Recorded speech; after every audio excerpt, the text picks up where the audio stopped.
Good morning बच्चों, welcome to my channel chemistry academy. आज हम पढ़ने जा रहे हैं क्लास 11 के first chapter some basic concepts of chemistry. तो ये फर्स्ट चैप्टर है आपका, और ये जो चैप्टर है इसका सीरीज ऑफ वीडियोस आएगा, आप देखते रहिएगा। तो चलो हम स्टार्ट करते हैं। तो आपको पता होगा कि in this world we have matter. Matter is what? Matter is anything which is mass and occupies space. मतलब उसका कुछ मास होगा, उसका कुछ वजन होगा और कुछ जगह लेता होगा, कुछ वॉल्यूम उसका होगा, तो उस चीज़ को मैटर बोला जाएगा। जैसे कि ये पेन है, ये भी एक मैटर है, ये कॉपी है, ये भी एक मैटर है, बिकॉज इसका मास है, कुछ वॉल्यूम है, तो इसको हम मैटर बोलेंगे। तो देखिए, मैटर जो है वो पता होगा, उसका स्टेट 3 है, सॉलिड, लिक्विड एंड गैस। आप लोअर क्लासेस में, सीबीएसई क्लासेस में पढ़ते आ रहे हो। Then matter consist of mainly atom and molecules. ठीक है बच्चों, एटम के अंदर कुछ सब एटॉमिक पार्टिकल्स है, आपको पता होगा, स्कूल लेवल में आप पढ़े थे क्लास 9 में। Electrons, protons, neutrons.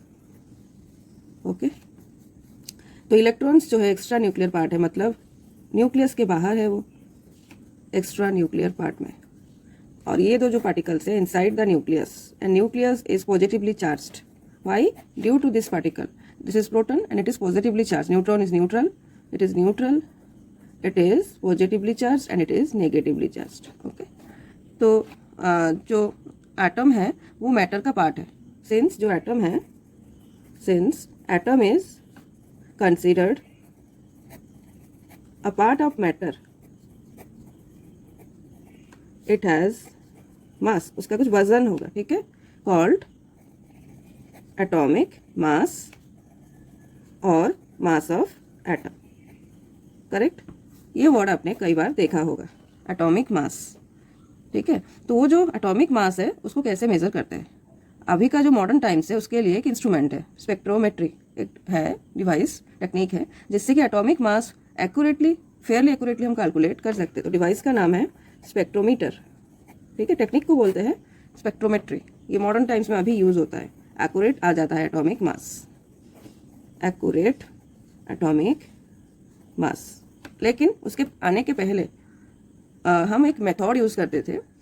19th century की बात हो रही है। साइंटिस्ट क्या करते थे, मास ऑफ वन एटम को कंपेयर करते थे एक स्टैंडर्ड एलिमेंट के साथ, राइट, बाय एक्सपेरिमेंटल मीन्स। तो वो जो एलिमेंट होता था उसका मास जो होता था बहुत लो होता था और वो लाइटेस्ट होता था, तो हाइड्रोजन को सिलेक्ट किया गया था। ठीक है, लेकिन उसको बाद में डिस्कार्ड किया गया। अभी प्रेजेंटली है कार्बन 12, कार्बन का जो आइसोटोप 12 नंबर का है उसको सिलेक्ट किया गया as a standard to make the measurement of atomic मास।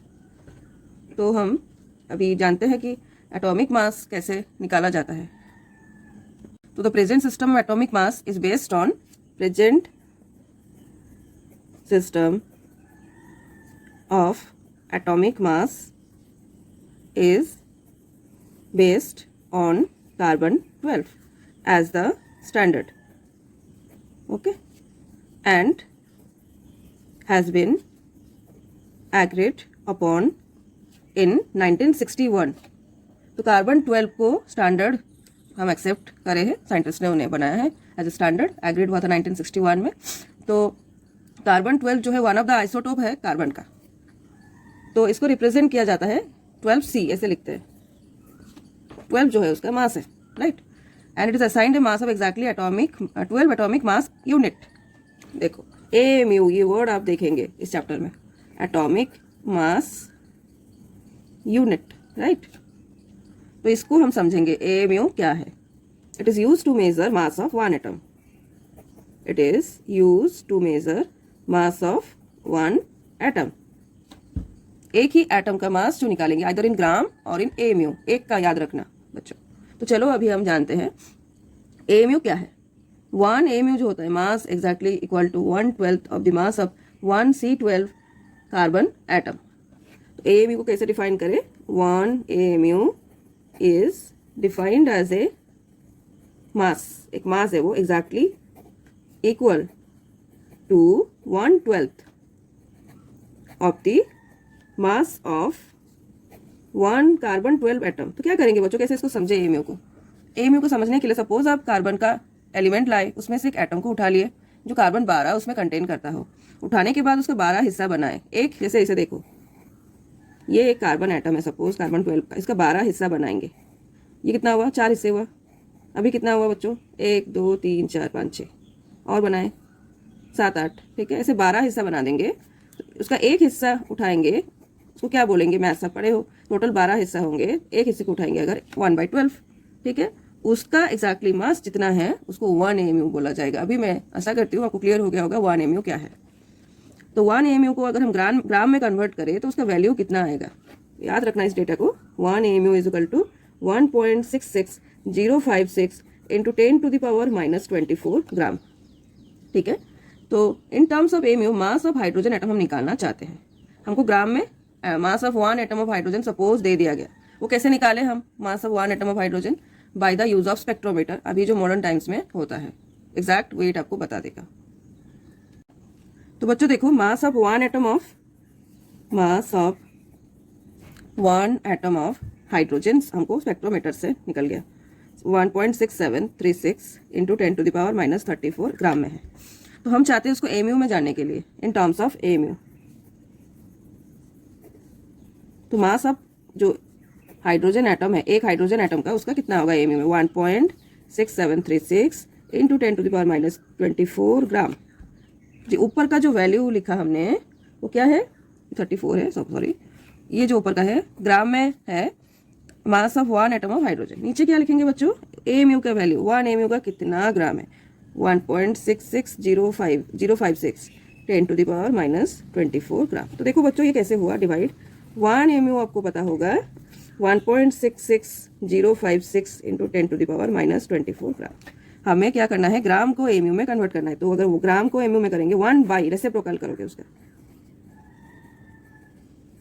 ठीक है, अभी ये कितना है? कितना ग्राम है? 1 ग्राम में इतना, तो 1.6736 इंटू 10⁻⁻34 ग्राम बच्चों कितना होगा? एक में इतना और इतने में कितना होगा? मल्टीप्लाई होगा। मैथ्स में पढ़े हो लोअर क्लासेस में, यूनिटरी मेथड में।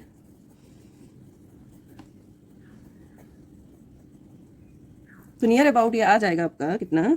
हाइड्रोजन का AMU में मास 10078 AMU। उसको थोड़ा अगर हम राउंड अप कर दे तो आ जाएगा 1008 AMU। तो अगर आपको कोई टीचर पूछे या कोई पूछे तो AMU में मास हाइड्रोजन का कितना बताइएगा? 1.008 एग्जैक्ट वैल्यू है। आप उसको 1 AMU पकड़ते हो, कैलकुलेशन करते हो, राइट। तो AMU को अभी जो है रिप्लेस किया गया है U से।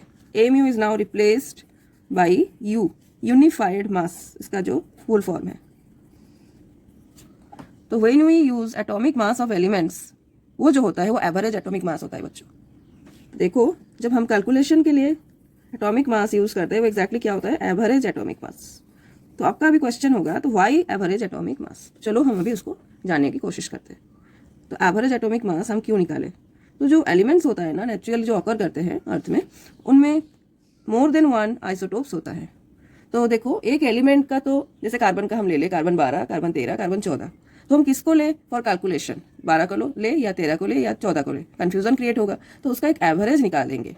तो उसको कैसे कैलकुलेट करते हैं in chemistry, average atomic mass को, उसको चलो हम अभी देखते हैं। तो एक टेबल में बनाऊंगी, आप उसको देखते रहिए। कार्बन का तो जो 3 आइसोटोप्स है, आइसोटोप रिलेटिव एबंडेंस है ये। कितना रिलेटिव एबंडेंस मतलब नेचर में उसका परसेंटेज कितना है अर्थ में। इसका एटॉमिक मास क्या है AMU में बच्चों? कार्बन 12 98.892, एटॉमिक मास 12 है इसका, 13 1.108 है इसका एबंडेंस, और इसका जो एटॉमिक मास है 13.00335 एग्जैक्ट।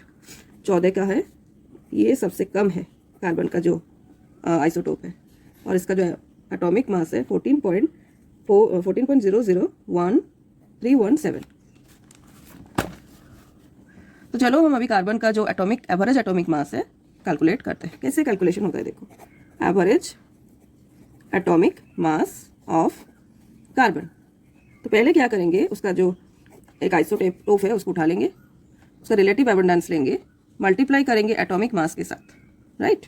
0 पॉइंट, देखो ये जो है इसको हमें, तो ये जो डेटाज है ये सारे जो है परसेंटेज में है, ठीक है। इसको हमें फ्रैक्शन में कन्वर्ट करना है। तो कैसे करें, इसको डिवाइड कर दे 100 से, अगर इसको 100 से हम डिवाइड करेंगे तो आ जाएगा नियरली 0.98892। इसको 12 लिखेंगे, उसका जो एटॉमिक मास है, राइट, यू लिखेंगे क्योंकि उसका जो यूनिट है यूनिफाइड मास, ये हो जाएगा कार्बन 13 का, ये 12 का लिखा मैंने, 13 का क्या होगा 0.011008 into 13.00335 plus 2 into 10 to the power -12 into 14 point. आप पूछोगे मैडम यहाँ पे 10 था, ये 12 हुआ। अरे उसको 100 से डिवाइड किया ना मैंने, तो ये 12 हो गया, फ्रैक्शन में कन्वर्ट हुआ बच्चों। तो इसको अगर हम हिसाब किताब करेंगे फाइनली कितना आएगा 12.011 यू। आप इसको यूज़ करते हो approximately 12 for calculation purposes, exact amount है इतना। तो जब हम एवरेज एटॉमिक मास कार्बन का निकाले तो आ जाएगा 12.011 यू। तो अभी हम पढ़ेंगे मॉलिकुलर मास। मॉलिकुलर मास क्या है? जैसे एटॉमिक मास था एटॉम्स के लिए, मॉलिक्यूल्स के लिए है मॉलिकुलर मास। तो वो कैसे, वो क्या है? Sum of atomic mass of elements present in a molecule. ठीक है, एक मॉलिक्यूल एक्चुअली होता कैसे? वाटर। इसमें आप देख रहे हो दो टाइप के एलिमेंट्स है, एक है हाइड्रोजन, एक है ऑक्सीजन। इनका एटॉमिक मास है, हाइड्रोजन का भी ऑक्सीजन का भी। इनको सम अगर हम कर देंगे तब हमें क्या मिलेगा? इनके एटॉमिक मासेस का सम। क्या करेंगे इसको? तो हमें मिल जाएगा मॉलिकुलर मास। टोटल जो मॉलिक्यूल है वाटर, उसका मॉलिकुलर मास मिल जाएगा। तो चलो हम एक एग्जांपल लेते हैं मीथेन का। उसको कैसे कैलकुलेट करेंगे मॉलिकुलर मास? CH4 है मीथेन। ये आपको पता होगा कि ऑर्गेनिक सब्सटेंस है, हाइड्रोकार्बन है। आप क्लास 10 में पढ़े थे आपके चैप्टर में, NCERT में। 1 कार्बन एटम है इस मॉलिक्यूल में और 4 हाइड्रोजन एटम है। तो कैसे निकाले बच्चों? देखो 12.0114 ये एग्जैक्ट कार्बन एटम का मास है एमयू में। देखो यहाँ पे कितने हाइड्रोजन एटम से 4 इंटू आपको पता होगा 1.008 उसका जो यू है मास हम अभी निकाले थे। तो हो गया कितना उसका अप्रॉक्सीमेटली 16.043 यू। तो बच्चों आज हम इतना ही पढ़ते हैं। नेक्स्ट क्लास इस NCERT चैप्टर को कंटिन्यू करेंगे, चैप्टर 1 जो है। तो आशा करती हूँ आपको अगर वीडियो पसंद आया होगा तो आप देखते रहिए, और कुछ डाउट होगा तो कमेंट सेक्शन में ज़रूर कमेंट कीजिए। मैं आपका जो डाउट है ज़रूर क्लियर करने की कोशिश करूँगी। और चैनल को आप लाइक, सब्सक्राइब और शेयर इतना हो सके करिए तो आपके दोस्तों तक पहुँच सके। मैं चाहती हूँ सबको पहुँचिए, क्योंकि मैं पूरा फ्री करने वाली हूँ सब कुछ। I want every one should learn chemistry with fun. So thank you बच्चों, फिर मिलते हैं नेक्स्ट क्लास।